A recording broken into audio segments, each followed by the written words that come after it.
하나님이 우리에게 감사가 넘쳐나게 하옵소서. 찬송가 436장으로 하나님께 찬송 올려드립니다.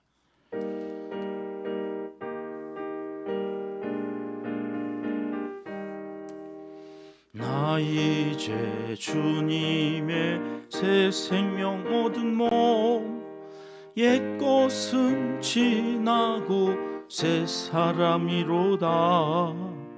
그 생명 내 맘에 강같이 흐르고 그 사랑 내게서 해같이 빛난다. 영생을 누리며 주 안에 살리라. 오늘도 내일도 주 함께 살리라. 주 안에 감추인 새 생명 얻으니 이전에 좋던 것 이제는 값없다.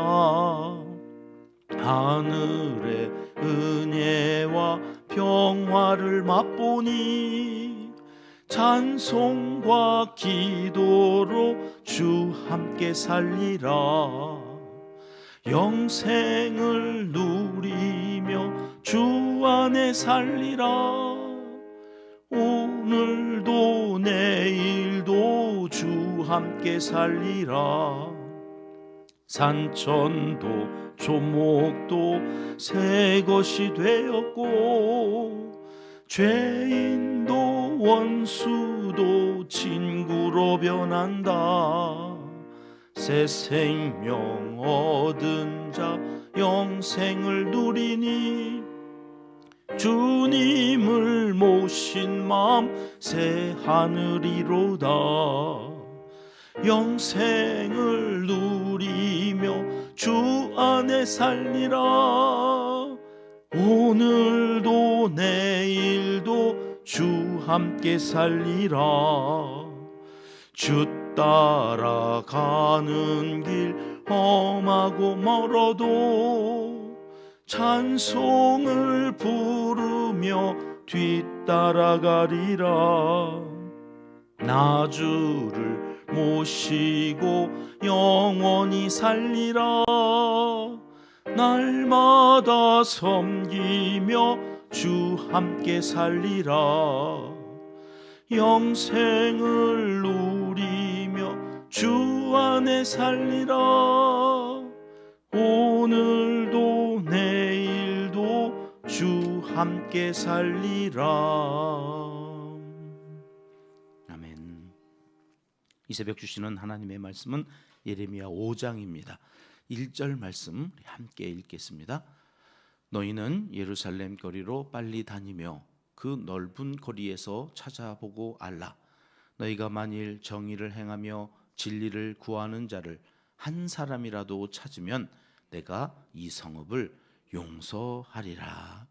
아멘. 우리는 왜 하나님만 이어야지 하나님 도 이어서는 안 되는 걸까? 왜 하나님은 자꾸 하나님만 의지하고 하나님만 찬송하고 하나님께만 예배하라고 그러시는 걸까? 오늘 5장 말씀에서 답을 찾아보겠는데요. 1절 말씀을 좀 보시면 우리가 금방 읽었습니다. 여러분, 한 사람을 찾는데 그 한 사람은 어떤 사람이냐면 지금 정의를 행하는 사람. 이 정의라고 하는 말이 미슈파트라고 하는 말인데요. 공의, 재판, 율법, 하나님께서 구약에서만 약 400번 이상 이 미슈파트에 대한 말씀을 하시거든요. 하나님이 주신 그 율법을 행하는 사람, 그 사람을 하나님께서는 예루살렘 거리에서 찾으시는데 그 한 사람이 있어요, 없어요? 없어요. 이 미슈파트라고 하는 말은 사실은 지도자들에게 더 많이 이제 적용되어지는 말씀이에요. 하나님의 마음으로 네가 통치하느냐. 가정도 그렇죠. 가장에게 주시는 말씀이에요. 너 네 마음대로, 네 뜻대로 네 가정, 네 가족들을 움직이려고 그러냐? 하나님이 가정을 세워주시고 너에게 맡겨주셨는데 그 하나님의 뜻대로 가정을 세워가려고 하는 것이냐? 이게 미슈파트예요. 자기의 뜻을 이루는 게 아니에요. 교회로 말하면 이제 목사에게, 장로님들에게 하시는 말씀이에요. 자꾸 말씀으로, 교회가 말씀으로 세워져 가야 되는데 목사의 어떤 철학, 자기의 야망, 이런 것들로 교회를 막 세워가려고 하면 미슈파트가 무너지는 거지. 이 정의가 아닌.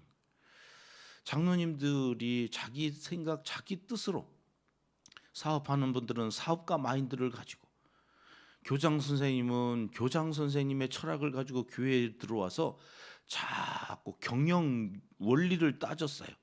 아니, 그 많은 돈을 했는데 선교지에서 구원받았다는 사람이 한 사람도 없어요? 그 선교를 왜 해요? 이러면서 자꾸 한 영혼이 구원 안 받은 것처럼, 아니, 복음은 전하는 거지. 구원을 이루시는 분은 나중에 하나님이 이제 결과물로 주시는 거지. 구원한 사람이 없다고 선교 안 해요? 그럼 선교해야지. 그러니까 교회를 자꾸 사람의 생각 가지고 경영 원리, 세상적인 가치, 세계관, 이걸로 세워가려고 그러면 갈등이 계속 일어나는 거죠. 집도 마찬가지죠. 부부가 하나가 되어서 말씀으로 자녀들을 양육하고 그 말씀으로 가정이 세워져 가야 되는데 자꾸 남편의 생각, 아내의 생각 달라. 엄마의 생각과 아빠의 생각이 자녀를 향해서 교육관이 달라. 맨날 다 싸우는 거죠. 근데 다를 수밖에 없잖아요. 다 달라요. 다 다른데 어떻게 해요? 그걸 말씀으로 모아오는 거. 이게 뮤슈파트예요. 말씀. 그것만이 진리예요. 그것으로 사는 사람이 예루살렘 거리에 있느냐는 거죠. 한 사람이나 있느냐. 또 하나가 뭐예요? 그 다음 장을 넘겨보시면 진리를 구하는 것. 진리를 구하는 사람이 있느냐. 이 진리를 구한다고 하는 진리가 에무나라고 하는 이 말은 믿음, 성실, 확고함으로 번역이 되어지는데 쓰러지지 않는다는 말이에요. 꺾이지 않아요. 혼란 속에서 흔들리지 않아요. 그 뜻을 끝까지 유지해가는, 그래서 믿을만하다, 그런 말이 에무나거든요. 이 에무나라고 하는 말에서 아멘이라고 하는 말이 나왔어요. 하나님은 처음과 끝이시고 변개치 않으시는 참 진리이시기 때문에 그분의 말씀만이 오직 아멘 이러고 맞습니다, 옳습니다, 따르겠습니다 그러고 사는 사람이 예루살렘 거리에 한 사람이라 있느냐. 이거 한 사람이라. 그 한 사람만 있으면 내가 용서하겠다. 문제는 여러분 한 사람이 없다는 거죠 지금. 그러니까 하나님께서 그 한 사람을 좀 찾아봐라. 예루살렘 거리로 빨리 다니면서 한번 찾아봐라. 2절 말씀으로 가볼까요? 함께 읽겠습니다. 그들이 여호와께서 살아 계심을 두고 맹세할지라도 실상은 거짓 맹세니라. 그런 척하는 사람들이 있다는 거예요. 그들이 그렇게 정의, 미슈파트와 에무나, 진리를 구하면서 살아가는 척하는 사람들이 있어서 하나님이 살아계심을 두고 맹세까지 하지만 그들은 다 뭐 하는 사람이라고요? 거짓 맹세. 입으로는 감사하고 입으로는 믿는 척하고 나 하나님만 믿어요 그러는데 실상은 다 거짓이라는 거죠. 거짓 행하는 사람들. 하나님도 섬기고 바알도 섬기는 가짜들이 예루살렘에 즐비하다는 거예요. 오늘 우리의 모습은 어떤가 돌아봅니다. 많은 사람들이 주일에 교회에 나옵니다마는 가만 보면 믿져야 본전, 이게 보험 드는 마음으로 드는 거예요. 그러니까 혹시나 천국이 있을지도 몰라, 지옥이 있을지도 몰라. 그러니까 가서 예배는 드려주자. 예배 드리면 일단 믿는 것 같으니까 구원하여 주신다고 그랬지. 그런 마음으로 나오는 사람들이 교회 안에 가득한 것은 아닌가. 하나님도 믿고 천지 신명도 믿고 하나님도 의지하고 내 통장에 있는 돈도 의지하고 자꾸 나뉘어지는 두 마음을 갖고 살아가는, 여러분 내가 정말로 의지하는 대상이 누구인가? 오늘 이 새벽에 하나님 앞에 나와서도요, 하나님이 아니야. 너를 위하여 우상을 만들지 말라 그랬잖아요. 그러니까 우상이 뭐냐면 너를 위하여. 그러니까 하나님도 갑자기 우상이 돼 버리는 일이 생겨요, 예배 때. 왜요? 너를 위하여, 나를 위하여 예배 드리는 거야 지금. 나를 하나님께 정말로 감사하고 오늘 하루 하나님 첫 시간을 드립니다. 하나님께 드리는 마음이 아니라 안 나가면 찝찝하니까. 또 안 나오면 목사님 전화해가지고 너 왜 안 나왔느냐고 자꾸 귀찮게 하니까 나를 위해서. 아유, 그런 귀찮은 소리 안 들으려면 나가야. 그리고서 아이고 그러고 나가면 그건 나를 위해서잖아요. 여러분, 이게 우상이에요. 나를 위하여 하는 모든 것이 우상. 예배는 그렇게 드리면 안 된다는 거죠. 그런데 예루살렘 거리에 그런 사람이 하나도 없다. 오늘 우리 은평교회는 그런 사람이 있나요? 아멘. 예, 아멘. 말씀들을 하셔야 되는데 아멘. 예, 우리 하나님을 위해서, 주님의 나라를 위해서 오늘 또 그렇게 살지 못할 것 같아서 하나님 앞에 나 자신을 내어드리고 감사하면서 시작하려고, 감사가 넘치게 하는 삶으로 나를 인도하여 주시옵소서 하고 나아가는 사람들이 되어야 된다. 3절로 가볼까요? 이들은 경고를 들어요, 안 들어요? 함께 읽을게요. 여호와여, 주의 눈이 진리를 찾지 아니하시나이까? 주께서 그들을 치셨을지라도 그들이 아픈 줄을 알지 못하며 그들을 멸하셨을지라도 그들이 징계를 받지 아니하고 그들의 얼굴을 바위보다 굳게 하여 돌아오기를 싫어하므로. 여러분, 이게 총체적 난국이에요. 그렇게까지 얘기하는데 너를 위해서 예배하지 말고 하나님께 예배, 정말 하나님을 위해서 찬송하고 하나님이 그거 좋아하신다고 하니까 하나님 기뻐하시면 나 그렇게 살게요. 그리고 나아가는 삶이에요. 그런데 이게 그렇게 얻어맞아도 지금 아픈 줄도 모르대요. 그렇게 하나님께서 말하시는데, 경고하시는데 안 들어요. 징계도 받지 않고 얼굴을 바위보다 굳게 해서 쉬부 돌아오라고 하시는데 안 돌아. 그 버팅기고 있는 거예요. 거기 어쩌자고 저러나 싶은데 이게 지금 이스라엘 백성들의 모습이라고 예레미야가 말을 하는 거예요. 4절 말씀으로 가볼게요. 시작. 내가 말하기를 이 무리는 비천하고 어리석은 것뿐이라 여호와의 길 자기 하나님의 법을 알지 못하니. 그래서 예레미야가 일반 백성들한테 가봤다는, 이 무리 일반 백성들한테 가봤더니 이 사람들은 왜 이렇게 버팅기고 있냐? 몰라서 그렇다는 거예요. 어리석어서 비천해가지고 못 알아먹는 거예요. 말을 해도 말귀를 못 알아먹는 거예요. 무지해. 여호와의 길, 자기 하나님의 법을 알지 못해서 이제 그런다는 거잖아요. 몰라서 그럴 수 있구나. 그리고는 지도자들한테 이제 가봤다는 거예요. 5절 말씀이에요. 같이 읽겠습니다. 내가 지도자들에게 가서 그들에게 말하리라. 그들은 여호와의 길, 자기 하나님의 법을 안다 하였더니 그들도 일제히 멍에를 꺾고 결박을 끊은지라. 그래서 지도자들에 갔더니 지도자들은 또 다 아는 얘기를 왜 하느냐고 그러는 거예요. 아는데 어떻게 해요? 그런데 그것을 멍해로 알고 꺾어버려. 그리고 결박을 끊어버려. 나 싫다 이거예요. 여러분, 소가 멍해를 메고 밭을 갈아야 되는데 그거 싫다고 꺾어버리면 어쩌자 그러는 거예요. 그러면은 잡아서 불고기 해 먹어야지 뭐. 더 이상의 소로서의 가치가 없는데 뭐하러 여물을 먹여요? 그러면 잡아가지고 구워 먹어야지 그냥. 그러니까 지도자들은 알면서도 안 해. 이걸 뭐라고 그랬어요? 아는데 안 해. 백슬라이딩, 배역이라고 그랬잖아요. 이거 배역. 두 개의 단어가 굉장히 중요해요. 슈브, 돌아오라. 배역하다. 이 백슬라이딩. 자꾸 아는데 미끄러져. 주일 예배 드려야 되는 줄 아는데 미끄러져. 뒤로 하나님께 더 가까이 나가야 되는 줄 아는데 자꾸 뒷걸음질해. 이걸 배역한다. 그러니 그러지 말고 돌아오라. 그러는데 그거 싫다고. 그러니까 어리석은 백성들은 몰라서 못해. 지도자들은 아는데 안 해. 이래가지고 예루살렘 거리에 한 사람도 없게 되어졌다. 그럼 어떻게 하면 좋을까요? 그러면 하나님께서 이렇게 하신다. 6절 말씀인데요. 오늘 함께 읽습니다. 그러므로 수풀에서 나오는 사자가 그들을 죽이며 사막의 이리가 그들을 멸하며 표범이 성읍들을 엿본즉 그리로 나오는 자마다 찢기리니 이는 그들의 허물이 많고 반역이 심함이니이다. 망한다는 거죠. 죽고 찢기고 사자, 이리, 표범, 하여튼 모든 게 다 적이 돼요. 그래가지고 우리를 다 심판하게 하시는 도구로 하나님이 들어 쓰시면 왜 이들이 이렇다고 하나님은 말씀하시느냐? 허물이 많고 반역이 심하기 때문이다. 여러분, 허물이 많은 것, 반역이 심하고, 여러분 그것이 문제가 아니죠 지금.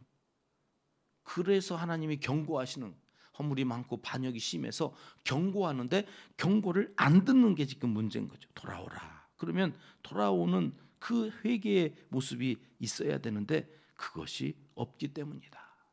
여러분, 오늘 또 우리 새벽 하나님이 의인을 찾으십니다. 미슈파트, 정의를 행하고 진리를 구하는 에무나, 아멘 하면서 그 말씀대로 살려고 하는 사람들을 찾으십니다. 오늘 이 새벽에 칼바람을 맞으면서 여기에 나와져 있는 우리는 그 사람 가운데 속할까요? 여러분, 우리는 그 의인, 하나님이 찾으시는 한 사람, 그 의인, 새벽에 나왔으니까 여기 의인이 있습니다 이렇게 얘기할 수 있을까요? 여러분, 성경은 의인은 없나니 하나도 없다. 우리는 새벽에 나왔기 때문에 의인이 아니에요. 우리가 의인인 이유는 고린도후서 5장 17절 말씀 보면 이것 때문이에요. 같이 읽습니다. 그런즉 누구든지 그리스도 안에 있으면 새로운 피조물이라. 이전 것은 지나갔으니 보라 새 것이 되었도다. 내가 뭘 해서가 아니라 그리스도 안에 있으면. 이 새벽에도 왜 하나님 앞에 이 성전에 나와서 여기 있어요? 여기가 예수 그리스도 안에, 그 말씀 안에, 그로 말미암아 되어지는 새로운 피조물, 의인이 되어진 줄 믿고 고백하러 나온 거예요. 새벽기도 아무리 해도 우리는 의인이 될 수 없어요. 여러분, 그게 억울하십니까? 말씀을 많이 공부하고 하나님을 알고 법을 알아도 오늘 우리에게 의인은 오직 한 분밖에 안 계시다는 거예요. 예수 그리스도. 그래서 우리가 그분 안에 있어야 돼요. 그가 내 안에, 내가 그 안에 있어야 된다고 하는 말이 무슨 말일까요? 하나님의 말씀 이외에는 삶의 기준이 없다는 거예요. 오늘도 넌 왜 그래야 되냐? 하나님이 그렇게 말씀하셔서 하는 거예요. 왜 감사하라고 올 한 해 하나님께서 우리에게 목표를 정해주시고 감사하라, 감사하라, 감사를 너 혼자 하지 말고 찬양으로 함께 해라, 흘려보내는 사람이 되라, 너에게 감사가 머물지 않고 흘러가게 해라, 그게 복 있는 자다, 계속해서 말씀하시니 하는 거예요. 미리 감사하는, 미리 감사. 그 감사가 결국 내 믿음을 증명해내는 하나님의 뜻이 이 땅에서 이루어져가는 복의 통로로 쓰여지는 굉장히 중요한 하나님의 도구였기 때문에 여러분, 오늘 또 다시 결심하고 나아가는 거예요. 하나님, 미리 감사할 수 있는 믿음을 더하여 주시옵소서. 그 새로운 피조물로 살아가는 사람을 하나님이 오늘 또 찾으시는데 예루살렘에는 한 사람이 없었다. 여러분, 그 악한 도시 소돔과 고모라도 몇 사람은 있었어요? 9명. 9명은 있었던 거잖아요. 왜 망해요? 10명이 없어서. 원래는 50명이었는데 아브라함이 깎고 그래가지고 10명. 그러니까 소돔과 고모라 그 악한 도시도 의인이 9명은 있었던 거예요. 그러니까 10명이죠. 망하죠. 10명이 없어서. 그런데 여러분, 이 예루살렘, 거룩한 성전이 있는 하나님의 나라, 하나님의 도시였던 예루살렘은요, 그것도 없었던, 그러니까 몇 명이에요, 커트라인이? 한 명인데 그것이 없어서 망하는 거예요. 한 명이. 감사하십시다. 오늘 하루 다시 시작해. 어제까지 못했던 감사, 하나님 다시. 그래서 내 노트에 적고 카페 댓글에다 달고, 하나님 이게 참 창피한 얘기지만 이렇게라도 감사할 수 있어서 또 감사합니다. 어제도 감사 댓글 달다가 전철에서요, 내가 내려야 될 때를 막 지나갈 뻔했는데 문이 왠지인지 거기에서는 조금 더 안 닫히고 있어가지고요, 얼마나 빨리 내렸는지 몰라요. 내려놓고 생각하니까 기가 찬 거예요. 아이고 이거 참. 그런데 또 감사하잖아. 아이고, 한 2초 정도 늦게 닫혀서 내렸어요. 아니면 또 한참 갔다가 다시 돌아올 뻔했는데, 그럼 또 기차 시간 어떻게 맞췄을까 싶으니까 아찔한 거죠. 그런데 하나님이 또 그렇게 해주셨나 싶으면 별게 다 감사한 하루였다. 여러분, 다 감사. 어찌됐든 감사가 넘쳐나는 삶. 골로새서로 가봐요. 3장 9절로 10절은 우리에게 이렇게 말씀하십니다. 시작. 너희가 서로 거짓말을 하지 말라. 옛사람과 그 행위를 벗어버리고 새 사람을 입었으니 이는 자기를 창조하신 이의 형상을 따라 지식에까지 새롭게 하심을 입은 자니라. 여러분, 새롭게 되어지는 것은 내 힘으로 되는 게 아니라 예수 그리스도 안에서 내 새 사람을 입어서 이제 그 창조하신 이의 형상을 따라가는 거예요. 그게 뭐예요? 좋았더라. 토부. 하나님의 마음으로 보면 토부예요. 다 좋아요. 함께하는 그 모든 삶 가운데 그 삶의 자리, 함께하는 그 자리로 들어오셔서 함께해 주시는 여러분의 믿음이었으면 좋겠어요. 그래서 날마다 새로워지는 거죠. 함께하니 이런 감사도 할 수 있었네. 그러면 나는 더 감사해야 되는 사람이네. 여러분, 불행이 있고 어려움이 있고 환난 가운데서 감사하는 내 모습을 보면서 누군가는 이런 분도 이렇게 감사하는데 나는 더 감사해야 되겠네. 여러분, 그런 동기부여를 받을 수 있잖아요. 새롭게 하심을 입은 자, 그 새롭게 하심을 통하여서 오늘 또 감사가 넘쳐나는 우리의 삶이 되어지기를 하나님은 간절히 원하십니다. 자, 처음 질문으로 다시 돌아가요. 왜 하나님만이어야 합니까? 오직 예수님만 우리에게 참된 쉼이 되시는 의인이시기 때문에 그래요. 다른 것으로는 쉼을 얻을 수가 없어요. 오늘 또 삶 속에서 고달프지만 예수 안에서 오직 예수님만 의지하고 그분 안에서 참된 쉼을 얻으시기를 간절히 바라시는 하나님의 마음이 여기 예레미야 5장에 담겨져 있다. 그 마음을 헤아리시고 주님만 바라보며 오늘 또 기도하고 나아가셔서 기도 응답 받으시고 감사가 넘쳐나는 복된 삶 살아가시기를 하나님은 간절히 원하시고 계십니다. 기도하겠습니다. 하나님 아버지, 의인이 없나니 하나도 없다는 탄식의 소리가 여기 만년동 은평교회에서 그치게 하여 주시옵소서. 예수 그리스도로 옷 입고 향기나는 편지로 우리를 사용하여 주셔서 새 사람으로 정의를 행하며 진리를 구하는 하나님의 사람들이 다 되게 하여 주시옵소서. 이제 못다한 기도를 주님 가르쳐 주신 기도로 아뢰오니 하늘에 계신 우리 아버지, 아버지의 이름을 거룩하게 하시며 아버지의 나라가 오게 하시며 아버지의 뜻이 하늘에서와 같이 땅에서도 이루어지게 하소서. 오늘 우리에게 일용할 양식을 주시고 우리가 우리에게 잘못한 사람을 용서하여 준 것 같이 우리 죄를 용서하여 주시고 우리를 시험에 빠지지 않게 하시고 악에서 구하소서. 나라와 권능과 영광이 영원히 아버지의 것입니다. 아멘. 함께 기도할 합심 기도 제목입니다. 진리를 구하고 정의를 행하는 의인으로 살게 해주시기를 기도하러 시작합니다. 사랑으로 수용해 주는 가족 공동체 우리 교회 두 번째 비전 위해서 기도합니다. 각 가정의 평화와 안녕, 문제 해결을 위해서 기도하겠습니다. 기도 기둥과 의자에 붙여져 있는 이름들과 그들의 기도 제목 가지고 기도합니다. 선교사님들과 농촌교회, 개척교회를 위해서 기도하고요. 환우들의 영혼을 새롭게 하시고 또 육의 강건함을 오늘 또 치료의 광선을 바라셔서 허락하여 주시기를 위해서 함께 기도하며 각자 가지고 나오신 기도 제목으로 자유롭게 기도하시다가 폐회하겠습니다. 참 좋으신 우리 아버지 하나님 감사합니다. 정의를 행하며